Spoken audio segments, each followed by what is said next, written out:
हमारे साथ बुंदेलखंड विकास बोर्ड के उपाध्यक्ष हैं राजा बुंदेला जी, और इन्होंने बुंदेलखंड राज्य के लिए हमेशा से संघर्ष किया है और बुंदेलखंड के लिए कुछ न कुछ सौगातें हमेशा से लेते आए हैं। आज बुंदेलखंड विकास बोर्ड की तरफ से इन्होंने यहाँ पर कई ऐसी सौगातें हैं जो लेके आए हैं। मैं उनसे बात करूँगा कि किस तरह के यहाँ के लोगों का जो पलायन है उससे समस्या का समाधान होगा, यहाँ कैसे रोजगार मिलेगा लोगों को। तो मैं बात करता हूँ राजा बुंदेला जी से। बुंदेला जी, किस तरह से यहाँ के लोगों को समाधान मिलेगा और रोजगार मिलेगा? ये हमारे पानी जवानी और किसानी का दूसरा भाग है, जिसमें हम हर डिस्ट्रिक्ट में जाके वहाँ के लोगों को डीएम से मिलके क्या हम ऐसा रोजगार दे सकते हैं जिससे यहाँ पर पलायन रुक जाए। 67% पलायन है। बांदा के लिए हम लोगों ने एक स्पोर्ट अथॉरिटी इंडिया के तर्ज पर माननीय किरण रिजिजू जी जो खेल मंत्री हैं उनसे एक प्रोजेक्ट अप्रूव करवाया है। 20-30 एकड़ अगर जगह मिल जाती है तो बांदा में करेंगे।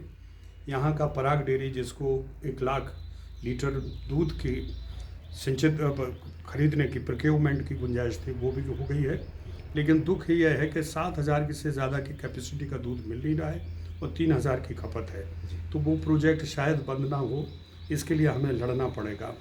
तीसरा, हम यहाँ पर रेडिको खैतान को लेके आ रहे हैं। 300 करोड़ रुपए का वो एक बड़ा प्रोजेक्ट है डिस्टिलरी डालने का।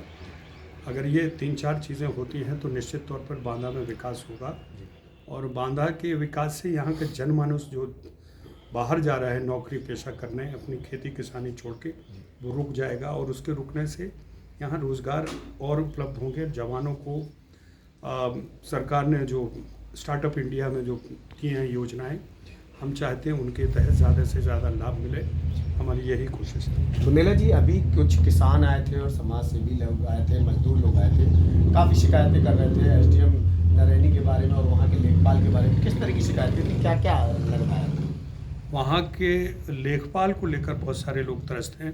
जब कल हम नरैनी में थे, बहादुरपुर में थे, तो कम से कम 100-200 लोगों ने केवल लेखपाल के लिए ही कहा।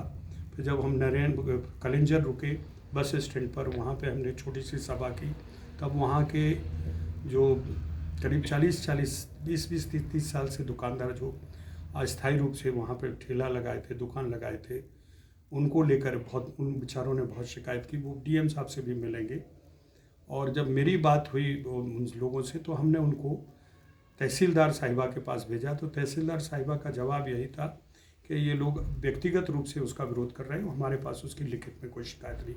फिर मैंने डीएम साहब से भी कहा, तो डीएम साहब के बात पर भी उन्होंने थोड़ा सा अपना नाखुशी जाहिर की।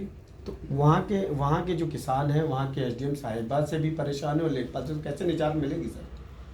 अब वो सरकारी प्रशासनिक व्यवस्था है, वो लोग अपना उसका संज्ञान लेंगे। हमने उनकी बात कह दी है। सरकार के डाकिए हैं आप, ऊपर तो तक ये की बात। देखिए, यहाँ अगर डीएम के उसमें अंडर नहीं होता है तो इसको ऊपर ले जाएंगे, लेकिन अभी डीएम के मातहत बात हुई है और उन्होंने वादा भी किया है कि मंगलवार तक वो इस पर बात करेंगे, लोगों को भेजेंगे। अगर कहीं स्थिति नहीं ठीक लगी उन्हें तो उस पर वो कार्यवाही करेंगे। तो ये थे राजा बुंदेला जी। जैसे बुंदेलखंड में कुछ लोग होते हैं कि कुछ स्थितियां ऐसी भी होती हैं जहाँ पर काम में कुछ बाधाएं भी होती हैं। आज कुछ शिकायतें भी आई थी, उसका भी इन्होंने निस्तारण किया और उन्होंने कहा कि जल्द से जल्द इन समस्याओं को, इन किसानों की समस्याओं को समाधान मिलेगा। तो नेटवर्क 10 के लिए बांदा से अनवर रज़ा।